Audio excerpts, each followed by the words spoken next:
The Poem of the Man God, the first year of the public life. Chapter 69.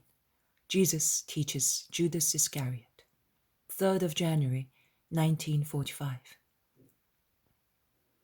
I see Jesus and Judas once again. They are coming out of the temple after praying in the area closest to the Holy of Holies, allowed to the Jewish males. Judas would like to remain with Jesus, but the master objects his wish. Judas, I want to be alone at night time.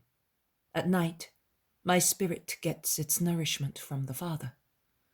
Prayer, meditation, and solitude are more necessary for me than material food. Who wishes to live for the Spirit and lead others to live the same life must disregard the flesh, nay, I would say kill it, to devote all of his attention to the Spirit. Everybody must do that. You know, Judas, if you really want to belong to God, that is, to the supernatural. But we are still on the earth, Master. How can we neglect the flesh and take care only of the Spirit? Is what you say not the antithesis of God's commandment? You shall not kill. Does the commandment not forbid also suicide? If life is a gift from God, must we love it or not? I will not reply to you as I would reply to a simple-minded man, whom it is sufficient to get to raise his soul or his mind to supernatural spheres, so that we can take him with us flying in spiritual kingdoms. You are not a simple-minded person. You were formed in an environment that refined you, and it also marred you with its quibbles and doctrines. Do you remember Solomon, Judas? He was wise, the wisest man of those times. Do you remember what he said after acquiring all knowledge? Vanity of vanities, all is vanity. To fear God and observe his commandments, that is all that matters to man. Now I tell you that it is necessary to know how to get nourishment, but no poison from food. And if we know that a food is bad for us, because it causes detrimental reactions in us, as it is stronger than our salutary juices, which could counteract its effects, we must take no more of that food, even if it is pleasant to our taste. Plain bread and water from the fountain are better than the sophisticated dishes of the king's table, containing drugs which upset and poison. What must I leave, Master? Everything you know that upsets you, because God is peace, and if you want to follow the path of God, you must clear your mind, your heart, and your flesh of everything that is not peace-producing and causes perturbation. I know it is difficult to amend one's way of living, but I am here to help you. I am here to help man to become the Son of God once again, to recreate himself by means of a new creation, of an autogenesis wanted by man himself. But let me reply to your question, so that you may not say that you were left in error through a fault of mine.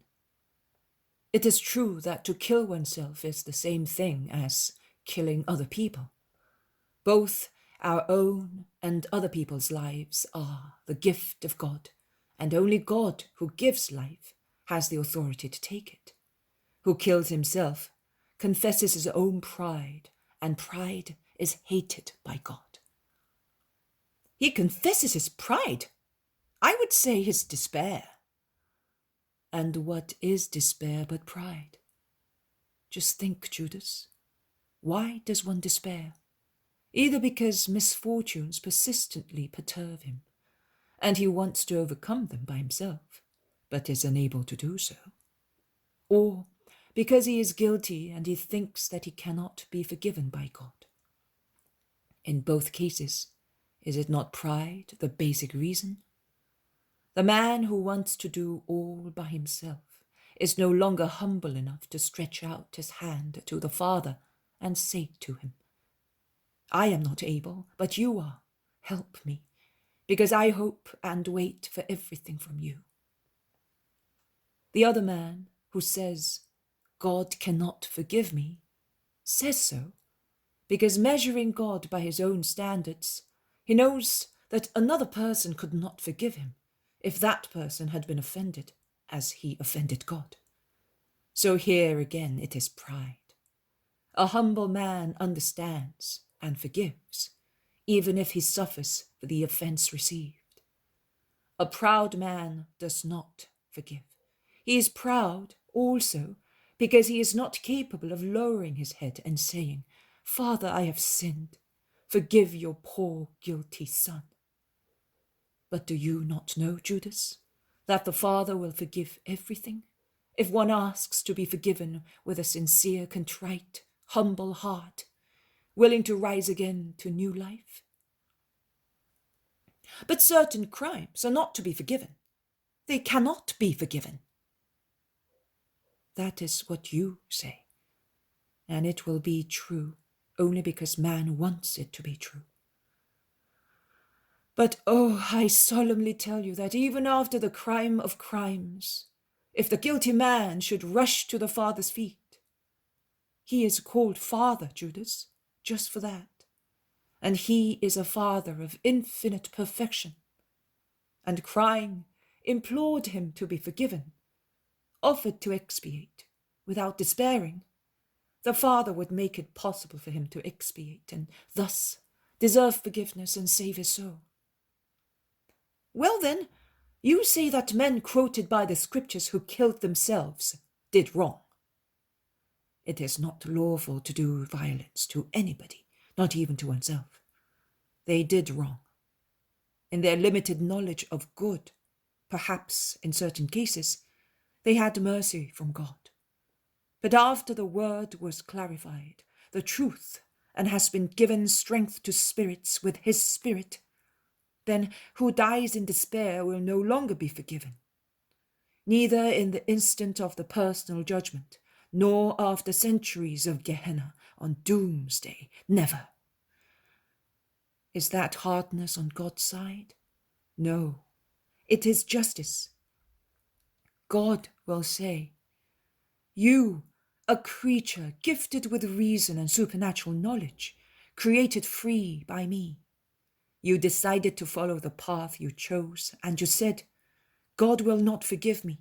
I am separated from him forever. I think I must apply the law by myself to my own crime. I am parting from life to evade remorse, without considering that you would no longer have felt remorse if you had come on my faithful bosom. And let it be done to you as you judged. I will not do violence to the freedom I gave you. That is what the Eternal Father will say to the suicide. Meditate on it, Judas. Life is a gift to be loved. But what gift is it? A holy gift, so love it holily. Life lasts as long as the flesh holds out. Then the great life, the eternal life begins. A life of blissful happiness for the just, of malediction for the unjust. Is life a purpose or a means? It is a means. It serves for a purpose which is eternity. Then let us give life what is required to make it last and serve the Spirit in its conquest. Continence of the flesh in all its lusts, in all of them. Continence of the mind in all its desires, in all of them. Continence of the heart in all human passions. Infinite, instead, is to be the ardor for heavenly passions, love of God and the neighbor, obedience to the divine word, heroism in good and virtue. I have given you the answer, Judas. Are you convinced? Is the explanation sufficient? Be always sincere and ask when you do not yet know enough. I am here to be your master. I have understood, and it is sufficient. But it is very difficult to do what I have understood. You can, because you are holy, but I am a man, young and full of life. I have come for men, Judas, not for angels. They do not need a teacher. They see God. They live in his paradise. They are not unaware of the passions of men, because the intelligence which is their life makes them acquainted with everything. Also, those who are not guardians of men. But, spiritual as they are, they can have but one sin, as one of them had, and he drew to his side those who were weaker in charity. Pride, the arrow that disfigured Lucifer, the most beautiful of the archangels, and turned him into the horripilant monster of the abyss. I have not come for the angels, who, after Lucifer's fall, are horrified even at the shadow of a proud thought. But I have come for men, to make angels of men. Man was the perfection of creation. He had the spirit of the angel and the full beauty of the animal, complete in all its animal and moral parts. There was no creature equal to him. He was the king of the earth, as God is the king of heaven. And one day, when he would have fallen asleep for the last time on the earth, he would have become king with his Father in heaven.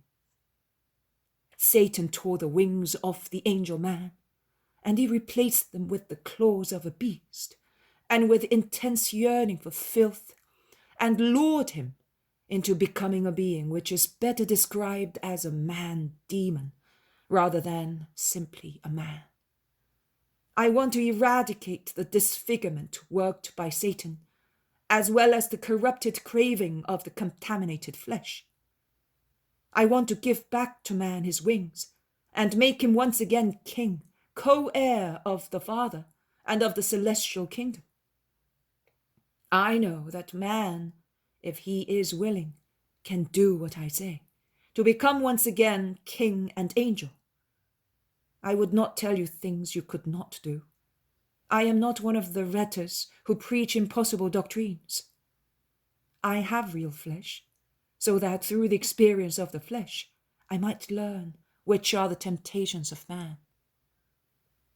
And what about sins? Everyone can be tempted.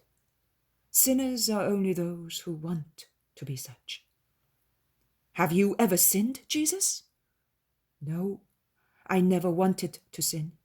Not because I am the Son of the Father, but because I wanted, and I want to prove to man that the Son of Man did not sin because he did not want to sin, and that man can, if he wants, not sin.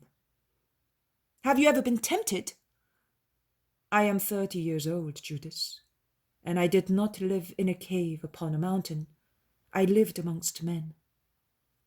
And if I had been in the loneliest place in the world, do you think temptations would not have come to me?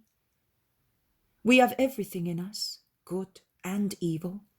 We carry everything with us. And the breath of God blows on the good and vivifies it like a thurible of sweet-smelling holy incense. And Satan blows on evil, thus kindling a furious blazing fire. But diligent goodwill and constant prayer are like damp sand on the hellish fire. They suffocate it and put it out. But if you have never sinned, how can you judge sinners? I am a man and the Son of God. What I might ignore as a man and judge wrongly, I know and judge as the Son of God. After all, Judas, answer this question of mine.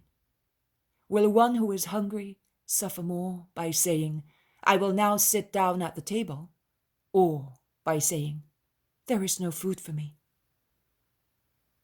He suffers more in the latter case, because the simple thought that he is without food will bring back to him the pleasant smell of food, and his bowels will be tortured by biting desire.